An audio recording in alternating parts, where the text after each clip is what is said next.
I greet you in Jesus' precious name. It is Wednesday morning, the 23rd of October, 2024, and this is your friend Angus Buchen with a thought for the day. We start off in the Gospel of Matthew, chapter 23, verse 12. And Jesus says, "Whoever exalts himself will be humbled, and he who humbles himself will be exalted." Humility. The Oxford Dictionary defines humility as a humble view of one's own importance. Whoever humbles himself shall be raised to honor. I like what the Message says about this scripture verse. It says, if you puff yourself up, you'll get the wind knocked out of you. You're content to simply be yourself, your life will count for plenty. You know, when I think of humility, I think of a big ship, a huge cruiser. These massive ships that are about 6 or 7 decks high, they almost look top heavy. And thousands of people go on holiday on those massive ships. But you know, there's a little part of that ship called the rudder.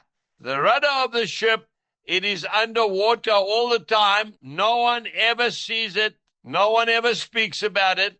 But I want to tell you something, my dear friend. Without that little rudder, that ship is going nowhere. The captain has got no control over that ship, and it'll probably end up heading for the rocks. We are called to be humble.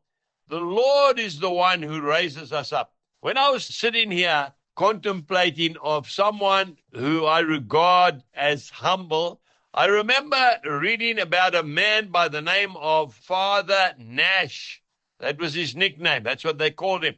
Now, we've all heard of the great revivalist Charles Finney, but not many people have heard of Father Nash. You see, he was like the rudder of Charles Finney's ministry. What would happen? Charles would be going to a town, but a week beforehand, Father Nash would go to the same town, check into a little hotel room, and start to pray for revival. And he would pray for a solid week.